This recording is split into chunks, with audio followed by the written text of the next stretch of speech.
David mentioned it earlier in this interview that there was so much pressure on a stepmom that doesn't exist for a stepdad. So if Martin does something, everybody cheers, like, whoa, he's so fantastic. Well, a stepmom, she could do like everything, and then she misses something, and then she's a bad stepmom. So You're listening to the Nacho Kids Podcast, where we discuss all things step-family related. Real stories, real people, real help. Your hosts are the creators of the Nacho Kids Method and the Nacho Kids Academy Step Family Coaching Team, Lori and David Sims. Welcome to episode 140 of the Nacho Kids Podcast. That's right. So what's going on with you, David? I'm recovering. From? I don't know. The flu. Oh. Fluvid. Poor thing. I don't know. I didn't get tested for COVID, so I don't know if that's what it was. So I'm not going to be one of these people that goes around and tells people I had it when I don't really know if I did or didn't. Yeah. But you've been sick. Today will be a week, right? Yeah. Yeah. It's been a week, which I feel pretty good for the most part. It's, I'm just really tired still. And, so I find that it's harder to concentrate on things because if I sit still too long, I start, getting really tired or I want to go to sleep. Other than that, it's not too bad. The body aches are gone. That was the most annoying part. Yeah. So, but I can breathe and I can smell and I can taste and all those other things that people complain about COVID with. So either I didn't have COVID or I'm one of the lucky ones. I don't know which. We're not going to respond to that. Well, we have actually had some winter weather here in South Carolina. Mm-hmm. Last weekend, we had an ice storm. Mm-hmm. And this weekend, we had snow. Mm-hmm. We did. And I said to David, have you looked outside? Because I love the snow. He said, no, I don't like it. No, I am not a snow fan at all. And it's sad because the snow usually makes so many people happy. Does it? Yeah. Mm-mm. It just makes you sad. No, it doesn't make me sad. It's just like, ugh. You're a grumpy old man. It's like, it's just nastiness in a different color. Okay. I think it's beautiful.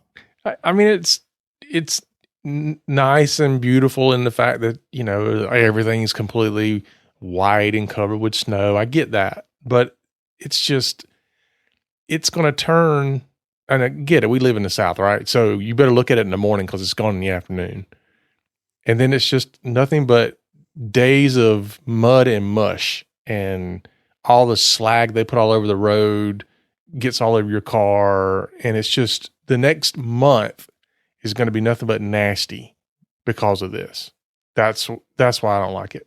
But this was a good snow. It was like the snow they get out west. It was fluffy and packed good when you try to make a snowball. Yeah, I don't know. I didn't even go out in it. I know you didn't. Like I didn't care anything for it. I know, David. I know. I'm a summertime person. Yes, we know. Well, let's talk about our guest today. All right. Bonus Papa and Bonus Mama.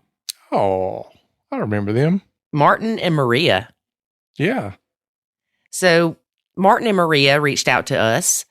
They have a Swedish podcast on blended families, and we decided to record one podcast and share it on both. Mm-hmm. So if there's a little confusion as to why we're talking about ourselves a lot in this, that's why. Yep. Yeah, it was like a dual interview. They were interviewing us and we were interviewing them at the same time. Mm-hmm. But it was really nice to talk to them. And I was really impressed with their English. Oh, yeah. Yeah. And when it was over with, they were like, I don't think we did very well. And I'm like, are you kidding me? Like, I mean, I'm always impressed with people that can speak more than one language because I can't. Yeah. It's like, I sometimes I understand enough of different languages to get by, but it's just never been a thing for me. Now, computer languages I can understand, but not human languages. I struggle with different accents sometimes. Yeah. Well, I would, from the South, though, there's all these, you could say there's different languages within, of course, we call them dialects, but honestly, if you're not from around these parts, even people speaking English to you, you may not understand what they're saying. Yeah. I've got a friend actually in California that when I talk to him, I have to focus. Mm-hmm. He speaks English, but he speaks really, really, really fast. And I'm like, whoa. Yeah, slow down. Yeah. Because, from the South, we're kind of slow. Well, it's probably a good thing we talk slow, because when you look at some of the words we come up with and run together, if we were speaking fast, you would not be able to keep up. That's true. Good point, David. Good point. I know. So let's talk about Martin and Maria briefly. They met in 2015. They moved in together 2016. Got married 2019. Maria has 4 bio kids. And Martin has 0 bio kids. All right. But he's got 4 step kids. Sweet. So we talked to them a little bit about nachoing. And there's a big difference, because when Maria and Martin got married, she told him, I want you to play the role of their father. I want you to give 50-50 into this. Right. And it works for them. But the more we talk to them, we realize that he didn't jump straight into that role. Right. He eased into that role. Mm-hmm. That's the key. Like if somebody were to look at our relationship today and your relationship with the kids today, they would probably say, they're not practicing what they preach. They're not following the Nacho Kids method, because you've already done the hard work and you've built the relationships. And so you're on the other side of the problems that a lot of people are experiencing that Nacho Kids helps them with initially. Exactly. So I don't want to get too much into this. We'll let y'all listen to the episode. But before I forget, we have 3 announcements. Mm-hmm. Last week, I think we forgot to announce the scholarship winner.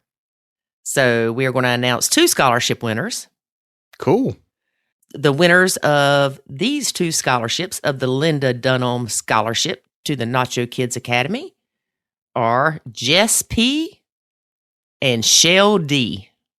All right. Jess and Shell, congratulations. Congratulations. Check your email and we will get you started in the Nacho Kids Academy, courtesy of Linda Dunham.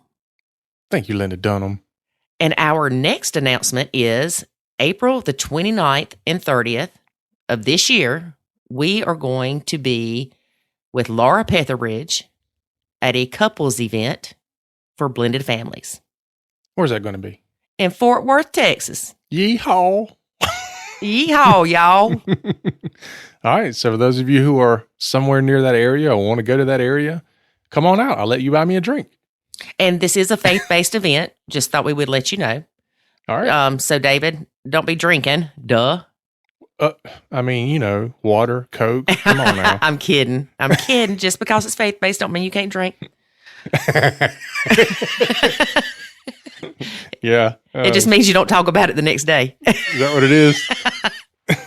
We're taking communion. What are you talking about? David. All right, y'all. Before David and his sick self gets off the chain, we will let you go and get into this podcast. First, here's a word about the Nacho Kids Academy. There is a way to save your sanity and your relationship, and it's called the Nacho Kids Academy. In the Nacho Kids Academy, you will learn the skills and knowledge to properly nacho, techniques to handle step-family challenges, ways to improve your communication, and much, much more. Visit NachoKidsAcademy.com and sign up today to join other step-parents who are seeing the life-changing benefits of nachoing. Again, that's NachoKidsAcademy.com.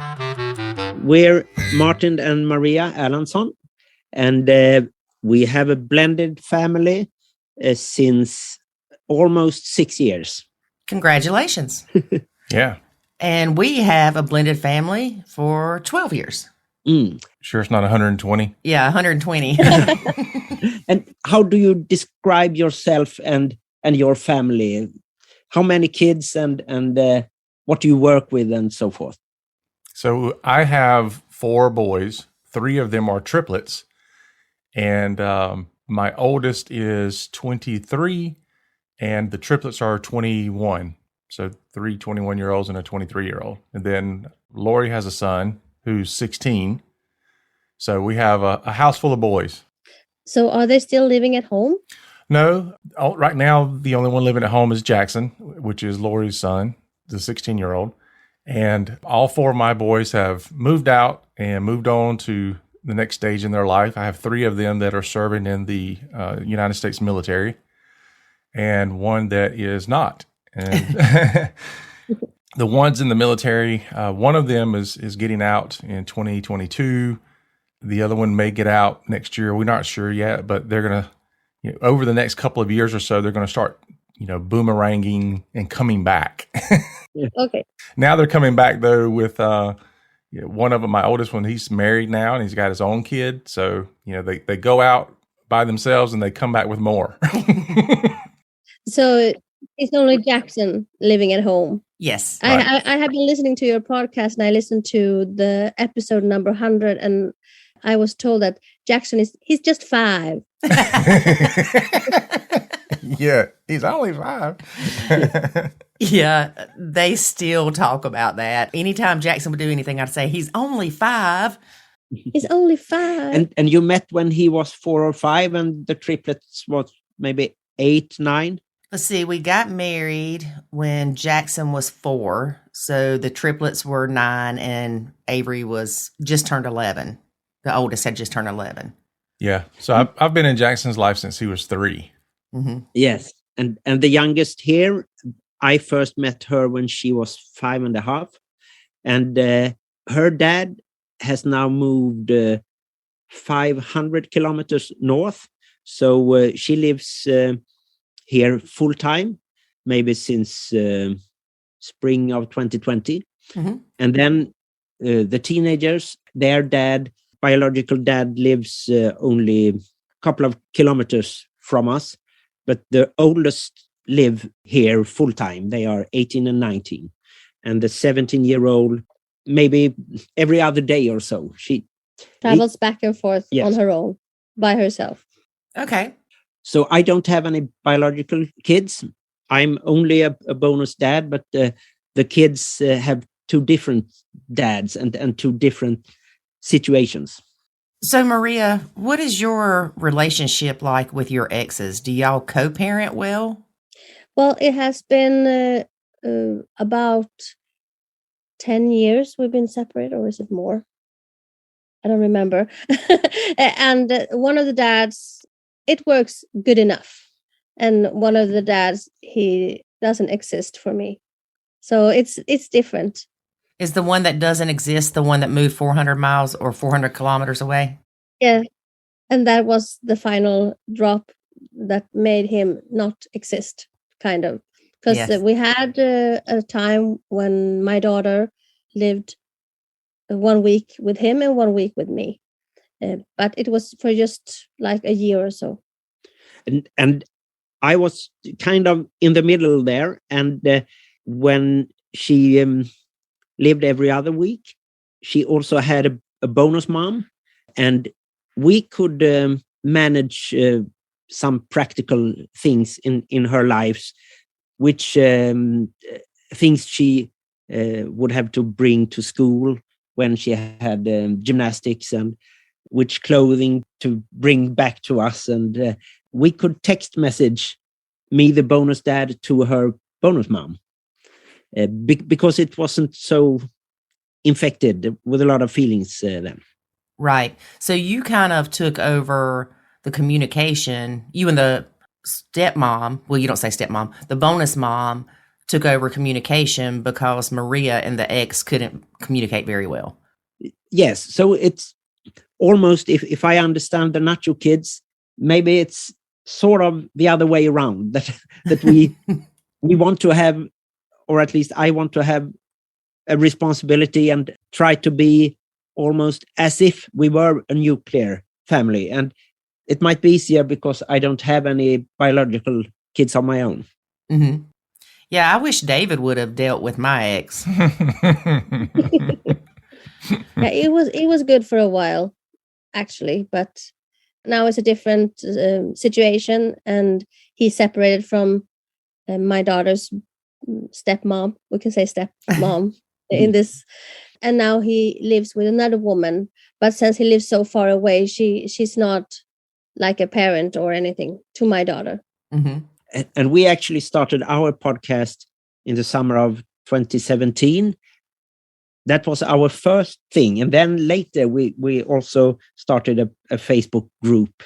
So a bit also there, another way around, just to talk for ourselves. And then we started also making interviews with professionals like psychologists and also normal parents, and also quite a bit like celebrities, musicians and actors, and a lot of people in Sweden live in blended families. We have noticed, so nobody is alone in that sense. Yes, exactly. There are more blended families now, I believe, than nuclear families.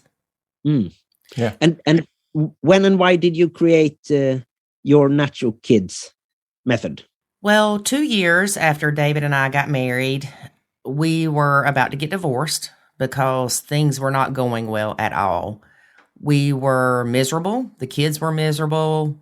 Everybody was miserable. And we went to a counselor I knew, and he told me, Lori, they're not your kids. Well, of course I knew that. But that's all he would say to me. I would say something similar to, I don't want their teeth to fall out of their head, because I would tell them to brush their teeth. And he would say, they're not your kids. And I'd say, I know, but I don't want them to grow up and be unproductive adults. And he'd say, they're not your kids. And that's all he said to me. And we left, and David and I were in the car, and I was making fun of the fact that the counselor only said, they're not your kids. And in our Southern dialect, I said, they are not your kids. And we started laughing, which was probably the first time we had laughed in months. And then it hit me that they were not my kids. And me trying to parent them only caused problems for them and for me and for David. It was almost like I was the catalyst that was driving the family apart. Mm-hmm. Of course, I was doing what I was doing out of love, but they didn't see it that way. They saw it, I was doing it as a way to replace their mom or to be the evil stepmother, things of that nature. She was a good evil stepmom. So once I started doing what is now called nachoing, I stepped back, and nachoing is not just disengaging. It is re-engaging with the stepkids in a non-parental role. So I started stepping back, and if they asked me something, I would tell them to go ask their dad. And I was not involved in any parenting, any discipline. Of course, if they hurt my son, I would remove him from the situation and let David handle it. But when we realized how much it helped us, and considering we were on the verge of divorce, I created a secret Facebook group and started helping other stepmoms. I would find them in Facebook groups where they would say, I don't love my stepkids, and other step-parents would attack them and tell them how horrible they were. And I would message them and ask them to join my group. And they would join my group, and the next thing you know, they were having success too. So we decided, hey, we've got to share this with the world because it truly saved our relationship. It's allowed me to have a relationship with my stepkids that I never thought would be possible. And it actually allowed my son to have relationships with the stepbrothers. Mm-hmm. When you started using this technique, the Nacho Kids technique, did you tell the kids something, or was this something between you and David, Lori? I didn't tell them anything. I just stepped back. But they must notice. Yeah, they noticed. Okay, yes. Yeah. So, for instance, and a lot of people think this is extreme, when they would come in from being at their mom's for a week, I would not say hello to them. And a lot of people say, well, you're the adult, you should say hello. But if I said hello to them and they didn't respond, it made me mad. And then it made me mad at David for not making them respond. So I didn't say hello to them. And it eased the tension in the home. Of course, if they said hey to me, I acknowledged them. I didn't completely ignore them. I just did not engage in any interaction that could result any negative interaction between me and them. You didn't set yourself up for a disappointment. Right. Now, granted, we did have the kids the first 2 years more. We had them 11 out of 14 days. And then David and his ex switched to 50-50. And ironically, that's when things seemed to get worse. So how was David's relationship with your son? Did it change very much, or was it about the same? It stayed the same. David really didn't need to nacho my son. Because I'm awesome. Because Jackson was so young, he didn't have that you're not my dad mentality. Yeah, it seems the younger the kids are when a step parent comes into their life, the easier it is, at least initially, because they don't have a lot of understanding of what the nuclear family used to look like. And so there's not as much pushback in a lot of ways. So there's a lot of dynamics around that. And I think, too, most of the time men have an easier time dealing with step family stuff because we just inherently can ignore things, I guess is the way to put it. You know, we can block things out easily and just, you know, act like we're not listening or whatever. So that tends to help stepdads if things are going kind of crazy, like we just block it out. Yeah, we can relate to that. Yeah, we can block the women out too. Yeah. And two, with Jackson being so young, I was on top of things, for lack of a better word. So if he did something wrong, David didn't have to jump in. And even if he did something wrong, David may not look at it as him doing something wrong, but I did because, you know, just that motherly thing. Yeah, like she would say, don't jump on the couch. And I say, what was wrong with that? That's why it's got springs in it, so you can jump on it. But he never really disciplined Jackson. I would say the older Jackson got, David did have to step back a little more. When Jackson and I would start arguing about something, if David stepped in, what it did was take my focus off of what Jackson did wrong and turned it to, how dare you talk to my son like that? So it moved the target from Jackson's bad actions to David trying to take over. Mm-hmm. But do you think that you would run a tighter ship, so to speak, that you are more of a disciplinarian than David?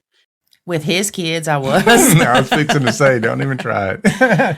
No, I'm more of a helicopter parent, I guess you would say, where I didn't want Jackson jumping on the couch or running through the house. I was afraid he would get hurt. Whereas David was more of, oh, let's pretend this is a gym and everybody just do whatever. Let's have fun. Yeah. But I do have guilty parent syndrome, which I admit. I think that if David and I had a child together, that child would walk a tightrope. Yeah. Mm. And do you think in such a blended family that Nacho Kids, it works then? And do you think it's in another blend you have to shift the method or alter it in some way? Yeah, I mean, it's certainly not a silver bullet. There's nothing out there that works for everybody. And this is just another methodology that a lot of people have found that works for them. It's not for everybody. There are some people that don't have a lot of the same issues. Like they get along great with the stepkids. They get along great with the other biological parents and step parents. And so they look at this and go, I don't understand why there has to be this divide. This stepping back period. And there has to be almost like two families living in the same home, and they don't get it. And that's okay. It's not for them. I guess you could say, thank goodness you don't have to do it that way. Mm-hmm. But there are as many different types of families as there are different types of people. And so you're going to find a number of people that this is a lifesaver for, and then you're going to find other people that they have no clue as to why this is necessary.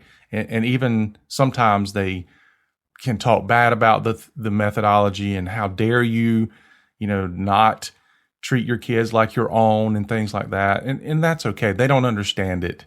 But for those people that do understand it and they're in that fight and struggle day to day just to make it to the next day, it's a godsend. And it's definitely fluid. There were some days that with certain kids, I mean, I had 4 to choose from, that one would come in and he would just have a bad attitude. Well, I was definitely going to nacho him more that day than the other 3 that were pleasant. Mm-hmm.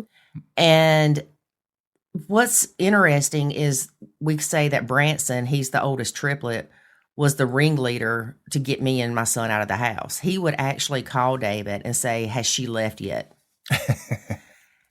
But he and I have a great relationship now. And when we had him on the podcast, David asked him what our relationship was like now. And he said more of a best friend. Oh, that's great. And I think that's one thing people lose sight of, is that the goal of Nacho Kids is to re-engage in a role that is much better, much more pleasant for everyone, where you can make a positive impact in somebody's life. That is the ultimate goal. The ultimate goal is not to just step back and be done. It's really to redefine your new family so that everybody is comfortable and everybody enjoys everyone else, and it works. Mm-hmm. Well, we have a group on Facebook where we get people who writes in their problems, and most problems are the one that you describe. Maybe a step parent who think that they have too much responsibility, and then I can surely see that the Nacho method would be great. But then we also have the other way around, when they have step kids that wants a closer relationship, but they are not ready for it. How can the Nacho Kids method work if you have a kid that wants a closer relationship with you than you are willing to give? I'm looking at David and he's looking at me. Yeah, I've talked enough. It's your turn. We have found that anytime one of the parties, whether it's the kid or the step parent, if they're not ready for that relationship, you can't force it. A good answer. You didn't date, or Martin didn't date your kids. He dated you. Mm. So for him to build a bond with those kids is going to take time. And if the kids are wanting more of a relationship with the step parent and the step parent's not comfortable with it, then you have to kind of find that happy medium where the step kid doesn't feel like he's being pushed away and the step parent doesn't feel like they're being forced to have a relationship with the kid. So for instance, we have a lady that we work with that her step kid loves her to death. Anytime she's not there, the child's like, where is she? Where is she? She started doing stuff, hobby type things on the weekends that the step kid was there. It gives her a break, and it gives the step kid alone time with the bio parent. So when she does come home, she's more happy to see the child versus being there constantly and the child clinging on her. Does that make sense? Yeah. Yes. And do you get a lot of questions regarding when the biological parent isn't at home? Maybe he or she has to work for a weekend or travel. And can you just leave the discipline for a couple of days? And isn't that hard then for the bonus parent? Well, there's different ways to handle that. There was a point in time that David could not leave his kids alone with me. Even if I was home, I couldn't leave him alone. Right. Because it went bad. And so if he left and came back, it would be me telling him one thing that happened, the kids telling him something different, and he didn't know who to believe. I mean, you want to believe your kids, you want to believe your wife, so it just caused problems. So he did not leave me alone with the kids. And we suggest if, for instance, if David was going out of town, then he sits down with the kids and there are house rules and consequences. They're not David's rules. They're not my rules. They're house rules and consequences. And he explains to them in his absence that he's asked me to make sure they follow the house rules and consequences. So if they do something wrong, I would say, remember, your dad told me that if you broke the house rules, that for me to implement the consequence. Now, granted, it's better if the dad can implement, or the bio parent can implement the consequence instead of the step parent, but we know that's not always possible. So he's the law and you're the police or judge. Yeah, it's one thing to really help when you look at this is to look at two different roles. You have a role of responsibility and a role of accountability. And you can hand off responsibility, but you can't hand off accountability. So as the biological parents, I'm accountable for my kids. And if you don't believe that, if they were 13 years old and committed a crime, the police are going to come talk to me. They're not going to talk to Lori because she's not their parent. Mm-hmm. And so you start to really quickly understand how you can be accountable for your kid. But when it comes to responsibility, you can delegate responsibility. So if I'm going out of town and I need to delegate some responsibility of parenting to Lori, I can do that. But I am still at the end of the day held accountable for the parenting. So I have to decide how I want that to look. And for us, for a long time, it was, Lori, if they do something wrong, you let me know and I'll handle it when I get home. There's a lot of things don't have to be handled immediately.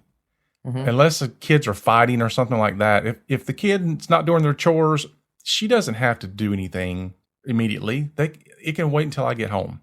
It's almost like I would be a babysitter. Mm-hmm. And it's important, I think. A lot of people will get offended with that. I'm not a babysitter. Well, if you can kick into babysitter mentality, it will help things so much. Because if I was the babysitter, when David came home, I wouldn't tell him 72 things the kids did wrong. I would tell him the important things that he may want to address. For instance, little Johnny was chasing little Susie with a knife. What's wrong with that? What's wrong with that? I wouldn't tell. Yeah, things like that. But it also, if you kick into that babysitter mentality, you don't take things personally. The big danger to that, and this is a thing that we figured out because we did it wrong, was that you also don't want to start telling the biological parent every single thing that's going wrong all the time. Because there was a time frame where Lori and I, most of our conversations was about, your kids didn't do this, your kids didn't do that, they did this, they made me late for work, they wouldn't get out of bed on time. And so that's all we would talk about. And so, in my defense, there were 4. There was a lot to talk about. And so it became where all of our conversations were negative conversations. It was negative things about the kids, negative things about our relationship. So I got to the point where I didn't even want to have a conversation. And our communication suffered greatly because we couldn't communicate about things that were positive. We were always fussing about things. And so it really hurt our relationship for a period of time because of that. And, I feel like this is a good point or a good time to mention that when my son and his kids would get in an argument or something, I was quick to step in. And then David's response to his kids were, just leave him alone. Don't have anything to do with him. So by us doing that, we were preventing my son and his kids from forming that brotherly type relationship, because his kids would think, I'm not playing with him. I get hollered at every time I do. So did the relationship between the boys become better after you started using the Nacho Kid technique? Yes. Oh, yeah. Yeah. I mean, now I would say they consider him a biological brother for the most part. I mean, there's 4, like I said, I got 4 kids, so they all look at everybody differently. My oldest, I would say he treats Jackson as, I don't know that I'd say a brother necessarily. I'm thinking yeah, not necessarily a brother, more like a A cousin. You came along with the package. Yeah. Yeah, maybe like a cousin, something like that. But I was thinking some kind of malnourished dog, but Yeah, but I'd say the triplets are different. They treat Jackson like he's a brother, and they, if I'm on the phone with them, they're, hey, where's Jackson at? Or if one of them happen to come over, they're asking about Jackson, what he's doing. They communicate with him through social media. Yeah, I'll say something to Jackson. I'll say, well, Branson, blah, blah. He's like, I know, I talked to him. And I'm so thankful because my son, of course, he has no other brothers. He's got we call them the brothers. But I was afraid that when they left, that relationship would end and that Jackson would just be by himself. And I remember talking to Branson one time and I said, I know this is a lot for me to ask you, but please stay in touch with Jackson. And he does. And it's not because I asked him to. It's because he likes picking on them. They have this good relationship and they enjoy each other's company. Mm-hmm. And the Nacho Kids method, does it include that you don't have any contact with each other's exes? It depends. The thing about the Nacho Kids method is you nacho the things that cause you stress. So David's ex, I don't care for her. I have nothing to do with her. If I see her, I'm cordial. I may say, hey, but I never got involved in things with texting her or anything like that. There was one time that I texted her because the kids came home to us on Sunday night and said, we've got a book report due tomorrow. And we said, okay, let's write about it. Well, we haven't read the book. They were with their mom all week. So I was mad, and this was pre-Nacho. I texted her and I said, what in the world are you thinking sending those kids here after they've been with you for a week and they haven't read this book that they have a book report for? She said, well, how did you know that they had a book report due? I said, the same way you should have known by looking at their school stuff. Yeah. So she turned it around with the kids that I was being mean to her and all this. So that was the only time that I contacted her. But David doesn't interact with my ex. But if he and my ex had a good relationship, or if me and my ex had a good relationship, then there would be no need for David to nacho him. Have there been times when you, David, has regretted the Nacho Kid method? No. Maybe you wanted Laura to take more responsibility. No, I know there might be some people that, they may do things that they feel some regret with, but no, there's nothing that I have found that I've regretted with this. It's been so much better. I can't, there's no way I can describe on a podcast how bad our relationship was at that one point. And so for us to get where we are today, if you would have even told me when we were going through those things that we could possibly have the relationship we have today, I'd say you were out of your mind. It couldn't happen. There was so much damage to the relationship that I didn't think it was repairable. Not just for me and her, but the kids and all that. I really thought that this was just not possible. So no, I don't have any regrets on it. It was so bad that I felt like David wanted me to die. And I know that sounds horrible, but I remember thinking he would just be happier if I was dead. The kids would be happier. The in-laws would be happier. Everybody would be happier because there wouldn't be this stress. Yeah, she had so much stress that she almost started having medical issues, health issues. Well, I did have medical issues, but the doctor thought I had pancreatic cancer because of my symptoms. Yeah, and she'd lost a ton of weight. I mean, she looked like a walking skeleton. It was terrible how bad she looked. Don't worry, though. I've gained all that plus more back.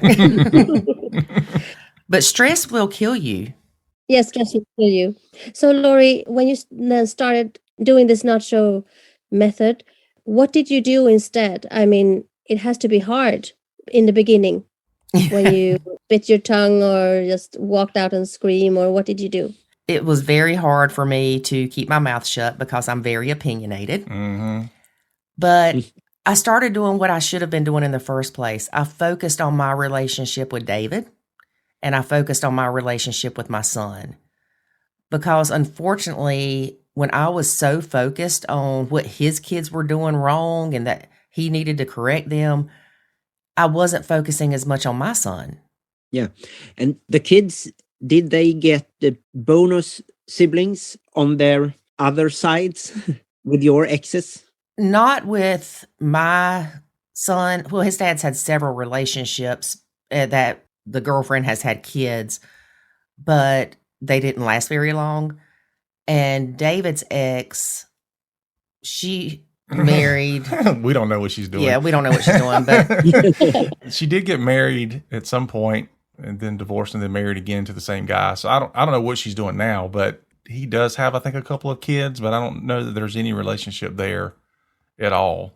And Maria, I'm sorry, I think I stopped answering your question. If David was in the room and the kids were doing something and I felt like that something needed to be said about their behavior or something they said, and he didn't say anything, I would just walk out of the room. Not storm out of the room. I would walk out of the room. I would either go start doing laundry, something to distract me, or I would just change my focus. A lot of times I would go watch House Hunters International because that helped me not to sit there and be mad that David wasn't parenting like I thought he should. Well, and that's a good point to bring up too, is that a lot of step families have a lot of stress around somebody else not parenting the way they think they should. Mm. And we see this a lot where, for example, a stepmom will say, well, he's not correcting little Johnny the way I think he should, or the stepdad may say something similar. And trust me, I don't know that I've ever ran into a step family where both of them say, no, we're both doing exactly what we thought the other one would do. Mm-hmm. There tends to be always that. I mean, even today, I see things happening with Lori and Jackson when I go, man, she really should probably handle that differently. It doesn't mean that she handled it wrong. It's just my opinion of how I think it should have been different. But she knows her son better than I do. It's her responsibility and she's accountable for that. And so I just have to be okay with it. Now, I know some people are going, well, what if they don't parent at all? That's their choice. Yeah, that's the issue. So the issue is not that the stepkids are crazy and mean and all this. The issue is that you have somebody who's not parenting. And oftentimes they're not parenting because somebody else has done all the parenting for them. And sometimes that's the step parent. They come in and they see all these issues and they're like, look, I'm going to swoop in and I'm going to be super step parent. I'm going to do all this stuff. And then the biological parent just steps back, which is the complete opposite of Nacho. The biological parent steps back and says, cool, you do it. You handle it all. I'm good.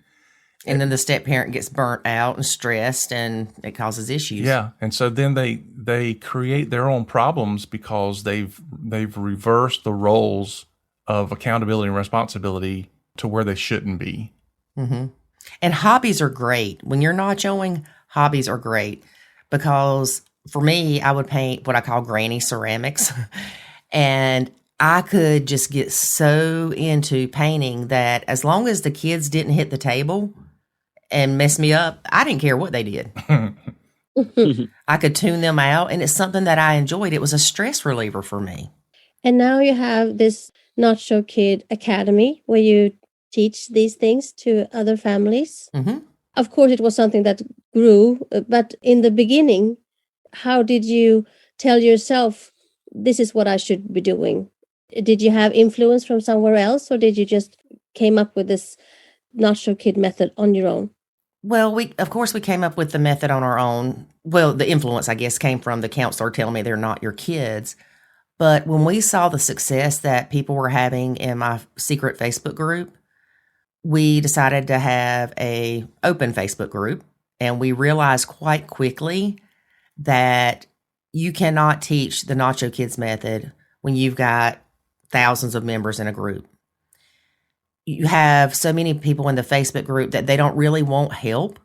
They just want to complain. There are people that they don't want to think that they could be part of the problem. And a lot of the Nacho Kids method is realizing your contribution to the issues. Yeah, nobody's without fault normally. Right. So we decided, hey, let's create this Nacho Kids Academy. And the people that really want help, they can join, and we will help them with courses, and we've got the Nacho Kids Boot Camp and a self-love challenge and a change your stinking thinking challenge. And then we do Q&A coaching calls. And there's also an anonymous community where you don't have to worry about somebody screenshotting something on Facebook and sending it to your spouse or your ex. And it's night and day between the Facebook group. So we really are thankful that the Nacho Kids Academy has had such great success. Yeah. Yeah. And could you, or have you already tried to use this philosophy in another group? I mean, like a Nacho work or Nacho business. if you then focus on not bringing up all those negative responses and only focusing on the positive, maybe that could be successful outside a family. When I started nachoing, I realized that is something that I can apply to pretty much every aspect of my life, not just the blended family. I would nacho things at work. I would nacho Walmart. I still nacho Walmart. I hate Walmart.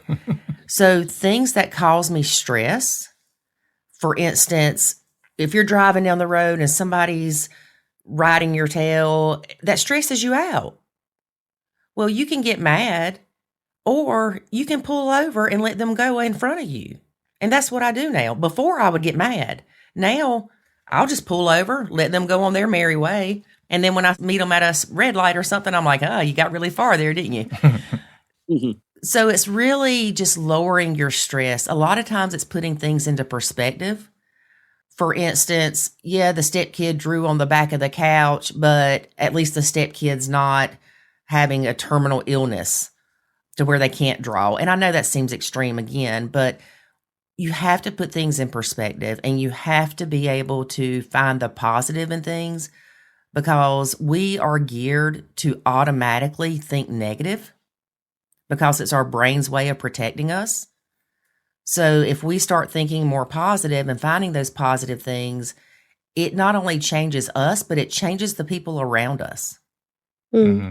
Yeah. Well, Martin, you've given away one of our secrets, which is when people are in the academy and we, after a while, we'll see them say, you know what, this nachoing thing really is a way of life. And then we're like, bingo, you've got it. Mm-hmm. Because it does transcend the step family. And it's really not something that we've taken and saying, this only applies to the step family. That's how we're doing it. But people start seeing that, wow, these things, these techniques and these tools that we're giving them, they really do speak to a number of other areas in your life. And it does become a lifestyle. And there's a number of times outside of my step family where I have used a lot of these tools to, to really kind of do an assessment of, do I really need to be saying anything at this moment? Because I know it's probably not going to change what's happening, or it's going to cause me stress to get involved in it. Or it's going to cause you stress when the people you try to help with whatever you want to say, they're not going to listen in the first place. Yeah. And, you think about work. Earlier we said, if the biological parent is not parenting the way you think they should, it's not necessarily wrong. It's just different. Well, how many times have we been in a job and we're going, if the boss man would just run the business like this, you have this idea of how you would do it differently and better. Mm-hmm. It doesn't make the person that's running the business wrong. It's just different. But they also know things that you don't know. I mean, we certainly do that in politics. We all fuss about how we could run the country better, but it's not always the case. So yeah, it can and does transcend into every aspect of life. Yeah. So the Nacho Kid is kind of like, I know that in AA they say, let go and let God. So it's like, let go and let the bio parent. Yeah, pretty much. Yeah, but you still need God. Yeah. The bio parent is God. That's what I'm looking at. Yes. Yeah. There are so many steps to the method that a lot of people think it is just disengaging. And like I said before, it's not, because you've got to become self-aware. You've got to learn to pause. Yeah. Well, we so often speak before we think. And if what we're going to say is not going to benefit anybody, why do it?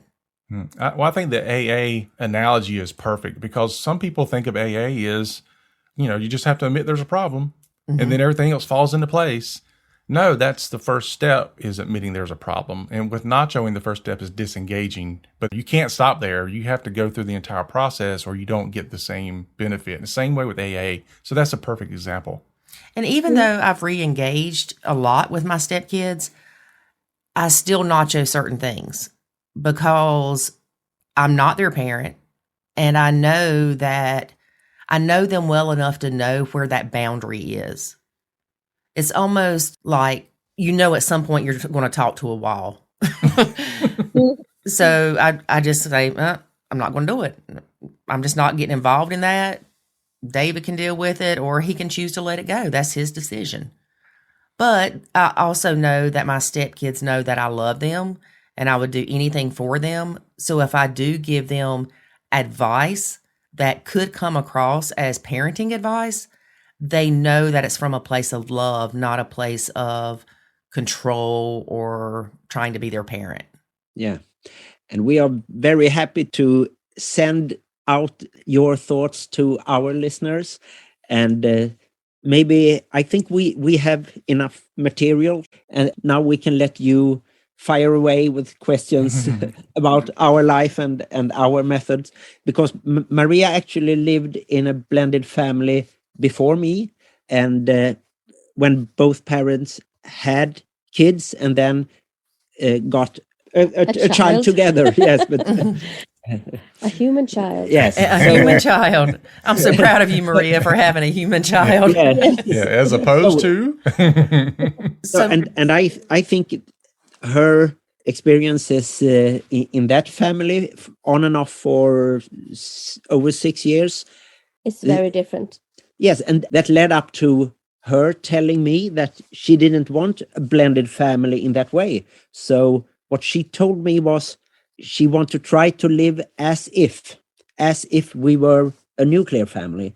Mm-hmm. And I had to take half the responsibility when we moved in together for the practical details, the economy, and also for all the feelings, if I could. Right. And it's still my goal to live as if. Yes, but that takes a very special man to do that. We know that that's not for everyone. Mm. But my relationship before, it was kind of like he was not showing and I was not showing, and that didn't mix well. I had 3 kids and he had 1 kid.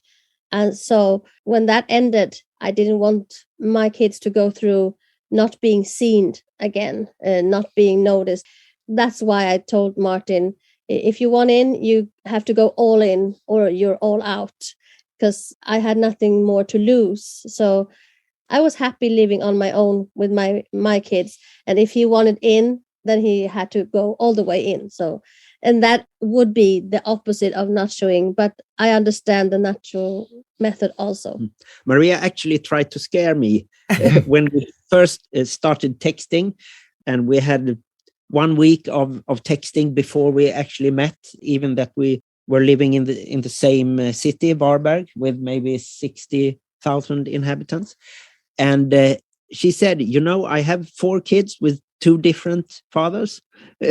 And she tried to scare me away. But, it didn't work. No. Because I wasn't interested in another blended family, but we did. And now 6 years later and still going. So it worked.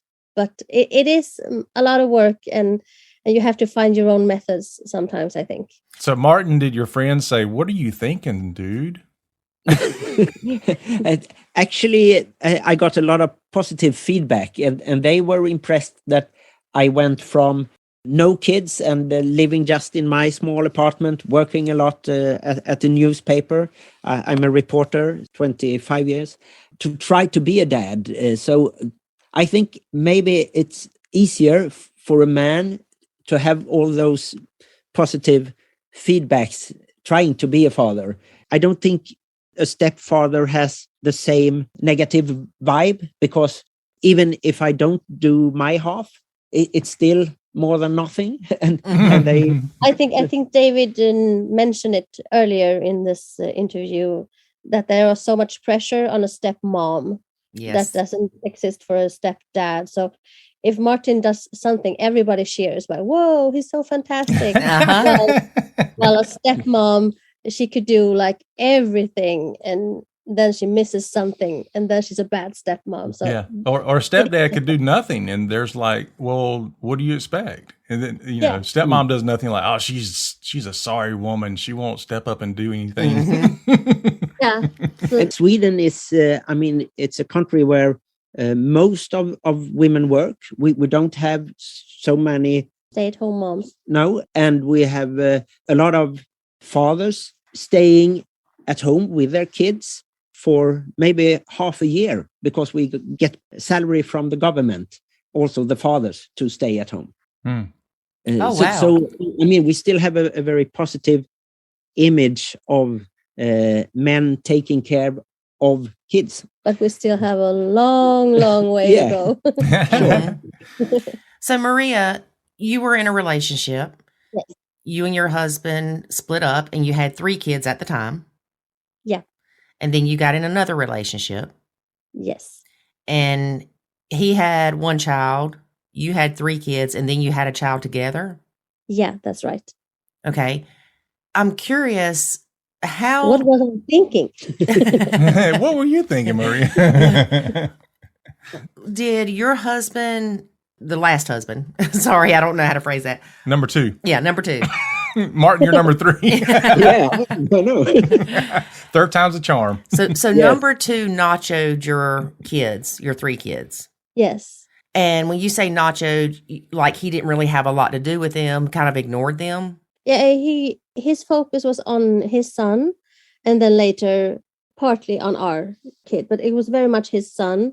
And I don't know if he like even remembers how old the kids were, and it was hard for him to know the names, so it was just the kids. My 3 children was just the kids. Oh, so, gosh. Yeah. Yeah, that's a bit extreme. Yeah, that's to us, that's not nachoing, that is being a douche. Yeah. Natural douching. Yeah. but you didn't get married, and you didn't live together. You lived close to each other, and it was more of on and off relationship sometimes. First husband, marriage, yes, and then we lived together, and then I married Martin. So I wasn't married 3 times. That's what he was trying to say. Okay.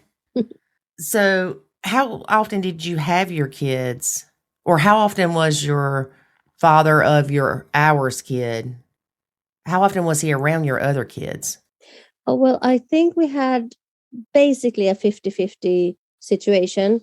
He was living rather far away from his son, but when he was still small, he could travel back and forth. But when he started school, that got harder. So sometimes he lived just with his mom, and he went to school there. And then we tried him living with us and going to school here. So sometimes he met my kids more often than his own son. Okay. Do you know why he didn't try to have a relationship with your kids? Did they not like him? No, my kids liked him at first, and they were very open to people. So I think it was just his personality. He wasn't dad material, even though he gave birth to 2. So like now he has left both of his children here in Varberg, both the son and the daughter. Yeah, so he has left both his children here in Varberg with their moms. Yeah, moms. Wow. Maria, do you still have contact with his son? Yes, we actually do. And my son, they meet regularly. They are working out right now.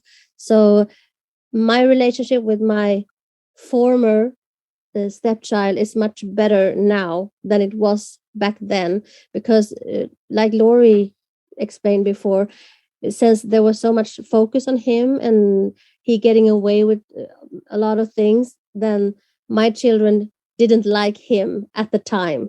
But now, afterwards, my son and him have formed a relationship. So it was better when we lived separately. So now I have a relationship with him and also with his mom, actually, because she lives here in Varberg now. And before his mother moved to Varberg, he lived at our former place maybe for 6 weeks during the summer. And I know that he and Maria's son call each other brothers, even though they have a mutual sister. Mm-hmm. They are not biologically related, but they still call each other brothers. And that we find that really nice. It's like a happy ending to a sad story. Yes, yes, definitely. When you met Martin, you were kind of like, I really don't want to get into this blended crap again. Yes. And so you knew what you were looking for. When Martin came in, did he start off disciplining your kids and being dad, or was that a slow process? It was kind of a slow process. At first, he was more like a funny dude and everyone liked him. But then after a while, like after year 2, I think, maybe the first year was the honeymoon. Mm-hmm. Everybody liked each other and we were getting, everything was so much better for the kids and for me and everything. So it was just like happy pink clouds the first year. But then the second year, maybe the honeymoon was over and then we got through that. And now in year 6, I think we have settled in our blended family. Our blend has blended, so to speak. Mm-hmm. But I think what Maria did right for me, really to tell it straight up and you have to go all in. And she also gave me the responsibility of helping the youngest, that was 5.5, every night when she had to go to bed, and also to get her up in the morning. So we got really tight then. Our relationship evolved through that. I made him do all the hard work. She trained you well, Martin. Yeah. And I mean, because I didn't have any experience being a father before. Right. Well, I think where you guys really did it right is that there was a transition period. Usually when there's a problem, it's typically traced back to the fact that everything went too quickly. And so, for example, me and Lori got married, and it was almost like literally the next week. Okay, now you're going to start doing all this stuff. And for me, that's kind of what I expected. Like, I'm getting rid of their mom and putting Lori into place. So now she can be, the mom. And, what I come to realize is that the role of my wife was vacant, but the role of their mom was never vacant. And so that was not a role that was there to be filled. And that's what, my expectations early on is really what kind of drove Lori to take actions that ended up being a problem. So it's not just the fact that, she came in and tried to take over and do all this stuff. It was also the fact that that's what I expected. And so I kind of pushed that to happen because that's the way I thought it's supposed to be. And it just didn't work out very well for us. And it went too quickly. So I think that you guys taking it slowly was very, very helpful. I can really relate to that what you said, that Martin coming in to our life, it helped me a lot. But the kids had no vacancy for a parent in their life. So this, like I said, first year was honeymoon, second year was kind of bad. But now we have landed. One thing I do want to kind of go back and address is that you'd made a comment about your ex-husband completely ignoring your kids to the point where he didn't even know their names. I want to just make it perfectly clear that that's not what nachoing is. It's not ignoring the kids, and certainly not to the point where you don't know who they are. You don't know their names. So stepping back doesn't mean that you're being mean or you're ignoring the kids to the point where you don't even acknowledge their existence. Yeah, or neglecting them in any way. Right. Yeah, that's just being mean. So I just want to make sure I reiterate that point. Yeah, that's a good point. And that was not my ex-husband. We have to say that. Yeah. That was my youngest daughter's dad. Okay. And so he is not here. Right. Now wave to ex-husband. Bye-bye, ex-husband. Bye-bye, ex-husband. See, that's great. when David's ex, the few times that she has pulled up in the driveway, Call the police. yeah, but it's not a comfortable feeling, and so we don't have that relationship like you do and Martin do with your ex, and that's great because, I mean, your ex was doing the happy dance in your house. I mean, yeah. Well, we tried. I say we being I tried. I tried. Yeah. I tried to have that relationship with her early on, but she quickly, would turn things against me. Anything I said or done, it was used against me or it was twisted. So any attempts there was to try to, let's maintain some type of decency and friendship so that the kids can benefit from that she had no interest in that. Yeah, my ex either. We have had our ups and downs. And now we're in a good place. And our oldest daughter, she graduated. Tog studenten, it's called here in Sweden.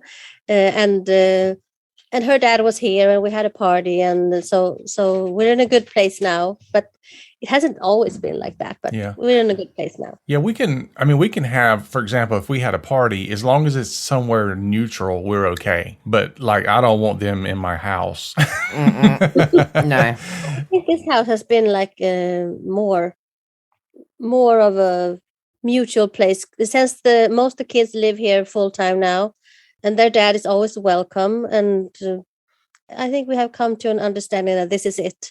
Yes. Yeah. Martin is here to stay, but it had to take. We have another very wise woman who has written books here in Sweden, and she told us when we started doing this podcast, 2017. She said, "Oh well, to set a blended family, it will take approximately 5 to 7 years." And we just what? Mm-hmm. But it was right. 6 years is just good enough.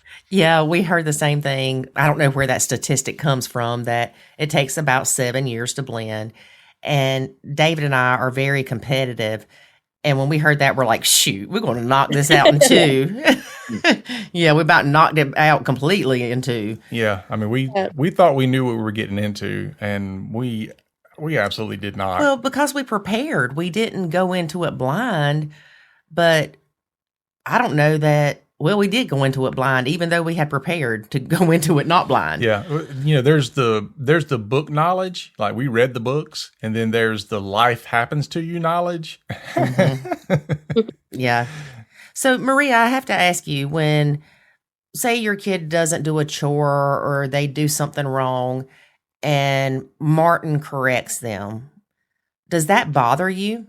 Yes. But I know it's I have given him the authority to do that, so I have to Suck it up. in the bed. Yeah, suck it up, eat my sandwich.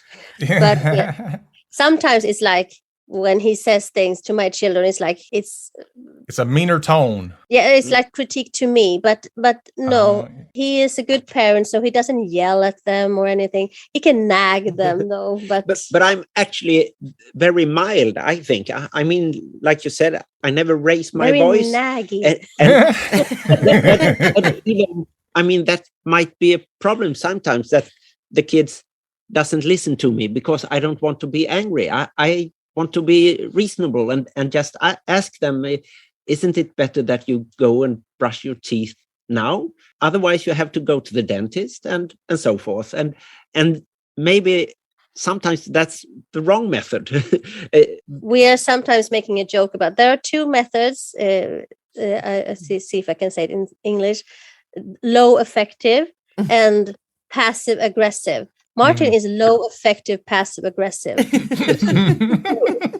I mean, for me, I don't have to be emotional about telling one of the kids that, please make the dishes. Mm-hmm. You promised that earlier today. So, but then they think it's more of a passive aggressive. Maybe I say it in a way because I don't want to yell. They just ignore him.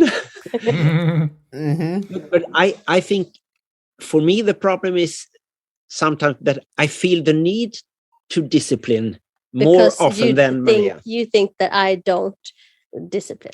Yeah. Yes, I'm a bit quicker sometimes. And that would be better if I was biological father then.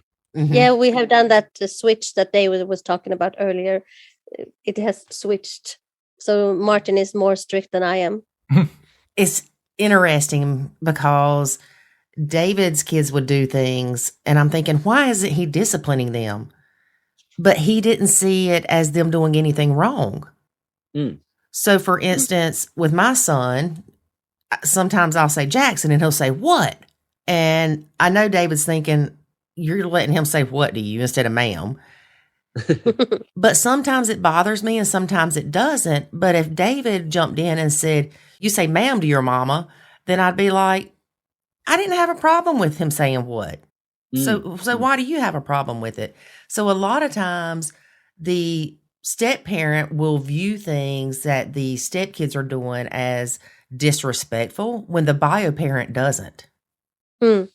I can relate to that. Yes. Yeah. Well, I think Maria brought up a very good point too, that there are times when you can say something to a stepkid and the biological parent hears or feels something different. So when you're telling the stepkid, you need to go brush your teeth or you're going to have to go to the dentist, sometimes the biological parent feels like, oh, I'm not doing a good enough job telling them to brush their teeth. Yeah. And so it makes you feel like it's almost a personal attack. Like you're not doing good enough, so I have to step in. Mm-hmm. And that's not, that's a terrible way to feel. Yeah, I can relate to that too. Yeah. By the way, do you follow just your own kids to the dentist or to school meetings, or is that outside the Nacho Kids? I never took David's kids to the dentist. Mainly, Neither did their mom. Nobody took the dentist. I had to do all that. Teethless now. Yeah. Yeah. It goes back to the whole thing of what causes you stress. If her taking them to the dentist is, she's not stressed about it, it's not a negative interaction for them or the kids to do that, then she can absolutely do that. But if it's going to be something where it's going to be a negative experience, they're going to get in a fuss or fight on the way to the dentist or things like that, then I want to remove her from that situation. I never really took David's kids to the dentist or the doctors because I worked out of town. So it made more sense for him to take them. But there were times when my son would call from school when he was sick, and David would go get him just because it made more sense. Yeah. Otherwise, I'd have to drive an hour home, get my son, and there was no need to go back to work after that because it was be another hour drive, whereas David was 15 minutes down the road. Yeah, so logistically it worked out, but also I had a good relationship with him. If our relationship would have been strained, then I would have said, I don't care that you have to drive an hour to get off work. I'm not going to get him because me and him are going to get into a fuss or a fight, and then it's going to cause other problems, and I don't want to be in that situation. But, sure. It was never that way with us, and so me going to get him, or even sometimes I even took him to some of his appointments. Mm-hmm. When I couldn't. Yeah, and so it just never was, we just had a very different relationship. And again, it was because of a number of factors, one being that he was so young when we first met, and then, other one being that I'm so awesome. Or maybe maybe it's because my kid's awesome. Well. So there is a choice in not showing, really. So you not show when you are in a stressful situation or in a stressful relationship between the step parent and the step child. Right. Yes. If you think about, like, for example, what you guys did, I think in some ways you probably instituted some of what we, do in our nachoing method, which is you allowed Martin to build some type of relationship first with the kids through positive interactions and things like that, so that when year 2, 3, 4, when those came around and he started becoming more involved in that parental role, they had a relationship with him and they had respect for him, and there wasn't as much pushback and things like that. Again, that's kind of what we're going for, is build the relationship first. It's not like where you get a job, and when you walk into a job, day one, your boss man is telling you what to do, and you understand that. Now, you don't have a relationship with him, but you understand he or she is going to tell you what to do, and you're going to have to do it. Mm-hmm. That might function okay in a job role, but really, even in a job, you do more for the person you're working for when you have a good relationship with them. Yeah, I think that is our common ground, because we always say that to people that we try to guide, like in our way. We say you have to build a relationship first, and then you can be a parent. Exactly. You have to put money in the bank, we said, before you spend it. Yep, yes, exactly. And that's where a lot of people make the mistake, is they do it backwards. They come in and they start trying to do things before there is a relationship. And there's a lot of problems to that. Not only is there not a relationship with the kids, but oftentimes a blended family relationship tends to move faster. Like, for example, my first marriage, I dated her for like 6 years before we got married. With Lori, we dated a year. Mm. And so it moves a lot faster. And so even with me and Lori getting married after a year, we still had to have time that we built our relationship. Mm-hmm. And that takes, in and of itself, takes time to happen. Yeah. You know, it takes time for David to realize, hey, Lori's telling my kids this because she loves them, not because she's trying to take over, or not because she's picking on my kids. Because a lot of times that's how it comes across, is, oh my God, she's complaining about my kids again. Mm-hmm. Yes, and I met the kids a lot during our first 6 months of dating before we moved in together. Mm-hmm. And then another 6 months after that, we got engaged. Mm-hmm. And then we got married 2 years ago. Yeah. Right. And I did go to the kids' volleyball games, basketball games, things like that. Not all of them, but I went to the majority of them. And I know they appreciated that, because I remember probably the first game I didn't go to, one of them looked at me and he's like, "You're not going?" Mm-hmm. Yeah. Mm-hmm. And I was like, it's going to be late. And I didn't want to keep Jackson up too late, because, again, he was younger. And he was, oh, okay. But what's funny is, you know, these were kids that used to come in the door and I would say, "Hey, good to see you. Hope you had fun at your mom's," whatever. And they would ignore me. They were running to the door. Lori, we got to tell you something. Nice. It was night and day. And we're thankful that we went through that, because it has helped us help other blended families, just like your story is helping you help other blended families. Yeah. Yeah. And I wanted to make sure too that my kids understood that relationships are not something to just throw away. No, I mean, that's the most important thing that we have in life. And we always also try to focus on the mental health, so to speak, that if you have a happy child, then, I mean, what does it matter how it looks? No, and how it looks on the room if it's chaos. I mean, if you're only happy and feel well, I mean, nothing matters. Mm-hmm. Mm-hmm. Well, you know, they say happy wife, happy life, but it's the same thing about your kids. That is very important. Very important. Yeah. Everybody has to be happy. Otherwise, you know, if I'm super happy and Lori's not, then that's not good for her. And eventually it'll end up being not good for me. Same way around. If she's the only one happy and I'm not, eventually it won't be good for her either, because people are going to look for happiness somewhere else. Mm-hmm. That's true. You have to find that balance. Well, I guess we need to wrap up, or we will keep talking to you forever. So how can people find y'all? Well, we have a Facebook community. It's called Bonusfamiljernas diskussionsgrupp. But it's in Sweden, so it might be hard to follow. But we have at least one other episode of the podcast in English, and it was with a bonus mom coach, Charmaine Broom. Yes. Yeah, listen to that one. Yes, and so feel free to listen to that.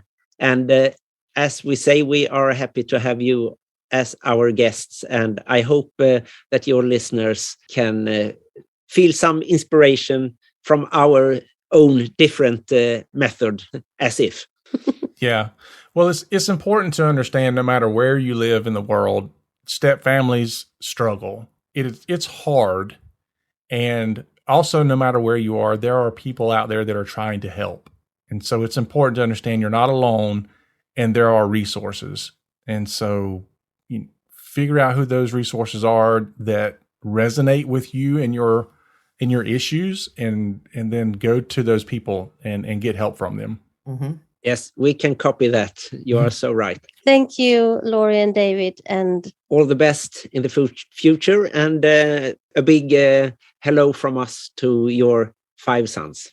Well, thank you. And it was great speaking with you. And we hope to talk to you later. And we wish you and your kids all the best and a very Merry Christmas and a Happy New Year. Yep, absolutely. Same to you. Yes, and we will say that in Swedish for your listeners. Okay.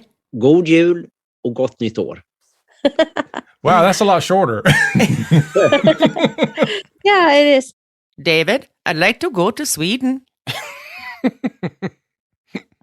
That is not how they talk. I know that's not how they talk, but that's how my Swedish accent is. That's because you get it from the Muppet Show. I don't remember the Muppet Show being in Sweden. It's not, but they had the Swedish baker dude on there.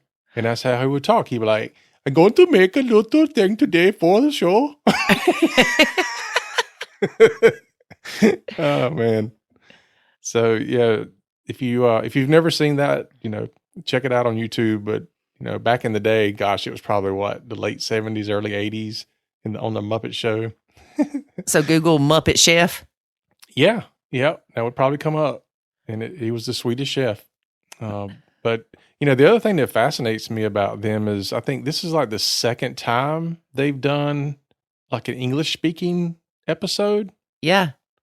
It's crazy, which, I would say everybody go listen to their podcast, but unless you can understand Swedish, then you might not understand most of the episodes. Yeah. But certainly if you're in Sweden or understand that language, go check them out. Yeah. Or join their Facebook group, which he says the name of, and I cannot repeat it. Yeah, that's just fascinating. I mean, to think that, people can do that, speaking different languages like that, just kind of, hey, let's just do it. Yeah. But it's good for them to practice. Mm-hmm. Yep. I have some employees that they're bilingual, and just no matter how terrible they do in English, I'm always thinking, but I can't speak your language. So you're still doing great. Yeah. I remember when we were going to Germany with a place I worked, and everybody was making fun of me because I was doing the Duolingo app. And I was like, I'm going to know what I'm eating. And I'm going to know what people are saying, and y'all aren't. And we would go to restaurants, and my boss would go, what's this mean? And I'm like, I'm not telling you. You made fun of me. Yeah. Yeah, that was like when I went to Japan, I tried to do the Duolingo thing. That was tough. Like, I don't know what it is about Asian languages, but that was really difficult. And basically, I just learned enough to be able to say, thank you, and where's the bathroom, and give me some water or something like that. It was just really basic stuff.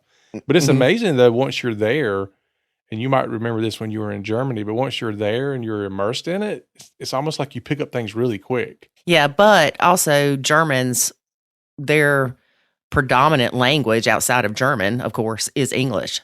A lot of the businesses require that employees speak English. So it was rare that we ran across people that didn't speak English. Yeah. Well, I think unless it's changed, I do think English is kind of the universal business language. I think they've kind of adopted it as that. Well, thank God it's not something else, or we'd be screwed. Yeah. Too bad it's not South Carolina English. What? Over yonder? Yeah. What you doing? Mm-hmm. Over yonder. I remember I had done some training in Maryland one year, and I was teaching people how to use this new system. And I said, right here in the column that says amount due, they were like, what? I said, amount due. And they're like, due? And I'm like, yeah, amount due, D-U-E. And they're like, that is not how you pronounce that. I'm like, it is. They said, no, it's due. I'm like, no, that's D-O. So here we've got people from Maryland and me from South Carolina arguing about how to pronounce DUE. Did you win? No. There's a bunch of Marylanders in there. Marylanders. Yeah. So my nickname became Dew. Hey, Dew.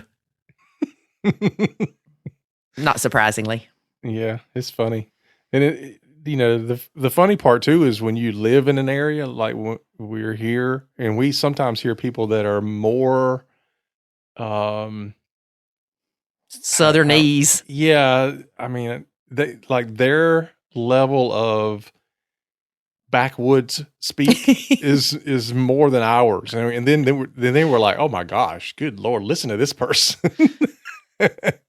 But you know what? Those are always the people, though, that somehow seem to make it on the news to represent your state. That is so true. I know my aunt married a guy, and her name was Mary. And he'd say, Murray? And I'm like, why does he call her Murray? But that was just his backwoods accent. Yeah, he used to kill me. Like every time there was a natural disaster, they would always find this trailer park with this woman that still had her hair in rollers, like chewing on beef jerky. Yeah, and I'm from Lancaster, and that doggone tornado come tearing through here, and it was slinging cats and dogs everywhere. And I'm like, oh gosh, oh my gosh. But I'm sure every town kind of has that deal where it's like the person that least represents the general population is the one that ends up making it on the news. Yeah. Makes me think of that. What's that lady? Something Brown. Remember the one? Sugar Brown? Sweet Brown. Something. Yeah. Ain't nobody got time for that. I know. That was hilarious. That is hilarious. It still makes me laugh. Yeah, but whoever turned that into a song, they did a fantastic job. Yeah, they should get some kind of royalties. Yeah, and then you had the other lady that did it. Hers wasn't, nobody got time for that. Hers was that, not today. Your sister showed us that one. Yeah. She does it so good. Yeah, but it's funny how people get so animated and stuff when you stick that news camera in front of them. Mm-hmm. Yeah, it is. All animated. Mm-hmm. All right, folks. I guess that's it for today. All right. Good deal. So David can go rest. I know. I need to. My eyes are heavy. I know you look like you're stoned. I don't think my eyes have been clear for like a week. They've just been bloodshot for a week. Yeah. All right, y'all. Stay healthy. Stay safe. And David, do your thing. All righty, folks. That is our show for today. And thanks for listening. And remember that life is always good when you nacho. Thanks for listening to this episode of the Nacho Kids Podcast. Find us online at nachokids.com. Until next time, remember, life is good when you nacho.